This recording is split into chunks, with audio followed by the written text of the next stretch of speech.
Hello అండి. Welcome back to our YouTube channel.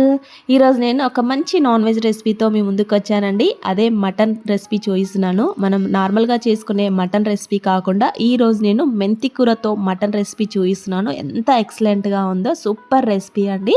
వీడియోని skip చేయకుండా ఎండ్ వరకు చూడండి. ఇది నేను కుక్కర్లో చేసుకుంటున్నాను. మీరు నార్మల్ గిన్నెలో అయినా చేసుకోవచ్చు. కుక్కర్లోకి 1 స్పూన్ ఆయిల్ని వేసుకొని ఇందులోకి 1 కట్ట మెంతి కూరని తుంచుకొని శుభ్రంగా కడుక్కొని ఆయిల్లో ఫ్రై చేసుకోవాలి. ఇక్కడ మీరు 2 కట్టల మెంతి కూరని కూడా తీసుకోవచ్చు.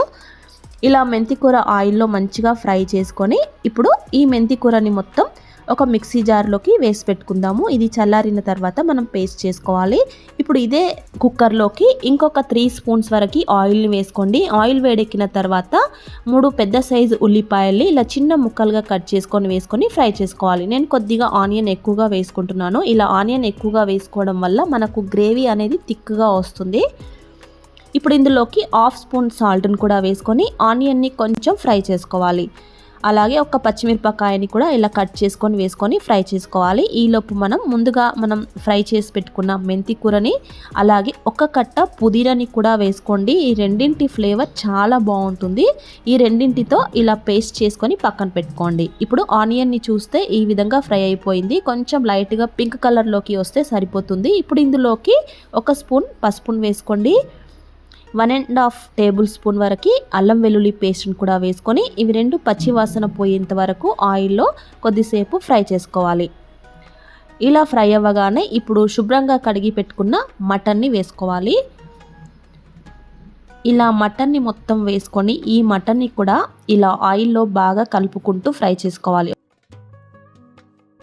ఇలా మటన్ని మంచిగా ఆయిల్లో ఇలా ఫ్రై చేసుకోవాలి. ఇప్పుడు ఇందులోకి మీకు లివర్ నచ్చితే ఇలా లివర్ని కూడా వేసుకోండి. నేను లివర్ని కూడా వేసుకుంటున్నాను. ఇది మొత్తంగా నాకు 1/2 kg పైన ఉంది అండి మటన్. సో నేను ఈ క్వాంటిటీకి మీకు చూపిస్తున్నాను. మటన్ ఇలా ఆయిల్లో ఎంత బాగా ఉడికితే అంత టేస్టీగా ఉంటుంది. ఒకసారి అంతా అలా ఆనియన్లో బాగా ఫ్రై చేసుకున్న తర్వాత ఇప్పుడు ఇందులోకి కారాన్ని వేసుకోవాలి. మీ టేస్ట్కి తగినట్టుగా కారాన్ని వేసుకోండి. నేను 3 టేబుల్ స్పూన్స్ కారాన్ని అయితే వేసుకుంటున్నాను. వేసుకొని ఈ కారం కూడా మటన్కి పట్టాలి అంటే మొత్తం అంతా బాగా కలుపుకొని ఒక 5 to 7 మినిట్స్ అయినా బాగా ఆయిల్లో మీడియం ఫ్లేమ్లో ఉడికించాలి. చూడండి ఇలా ఎంత బాగా ఉడికిస్తే మనకు నాన్ వెజ్ రెసిపీస్ అంత టేస్టీగా ఉంటాయి. ఇప్పుడు అంతా ఆయిల్లో ఉడికించుకున్న తర్వాత ఇప్పుడు మన మెంతి కూర పుదీనా పేస్ట్ని మటన్లో వేసుకొని మళ్ళీ అంతా బాగా కలుపుకుంటూ సిమ్లో పెట్టుకొని మళ్ళీ ఒక 5 to 6 మినిట్స్ వరకు ఇది కూడా ఆయిల్లో మంచిగా ఫ్రై చేసుకోవాలి. చూడండి ఈ విధంగా ఫ్రై అయిపోయింది. ఇలా ఎంత బాగా ఫ్రై చేస్తే మనకు టేస్టీగా ఉంటుంది కర్రీ అనేది. ఈ విధంగా బాగా ఫ్రై చేసుకొని ఇప్పుడు ఇందులోకి ఒక చిన్న స్పూన్ గరం మసాలా పొడిని కూడా వేసుకొని మళ్ళీ ఒకసారి అంతా బాగా కలుపుకోవాలి. మనకి ఇక్కడే ఒక 20% మటన్ అయితే ఉడికిపోతుందండి. ఇప్పుడు ఇందులోకి వాటర్ని యాడ్ చేసుకోవాలి. మొత్తంగా 1 గ్లాస్ లేదా 1.5 గ్లాస్ వరకు వాటర్ని వేసుకోవచ్చు. నేను ఒక ఫుల్ గ్లాస్ వాటర్ని అయితే వేసుకున్నాను. ఇలా వాటర్ని వేసుకొని ఇప్పుడు ఇందులోకి మన టేస్ట్కి తగినట్టుగా ఉప్పును వేసుకుందాం. నేను ఒక ఫుల్ స్పూన్ సాల్ట్ని అయితే వేసుకుంటున్నాను. ఇప్పుడు మూత పెట్టేసి హై ఫ్లేమ్లో పెట్టి ఒక 3 విజిల్స్ రానివ్వండి. 3 విజిల్స్ వస్తే మనకు మటన్ చక్కగా ఉడికిపోతుంది.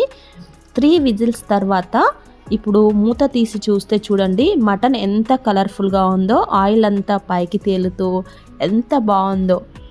నేను మెంతి కూర వేస్తే కొద్దిగా చేదుగా ఉంటుంది అనుకున్నాను, కానీ కర్రీ చేసి తిన్న తర్వాత చూశానండి నార్మల్ మటన్ కర్రీ కన్నా ఇలా మెంతి కూరతో చేసే మటన్ కర్రీ ఎంత టేస్టీగా ఉందో, సూపర్ టేస్టీగా ఉందండి.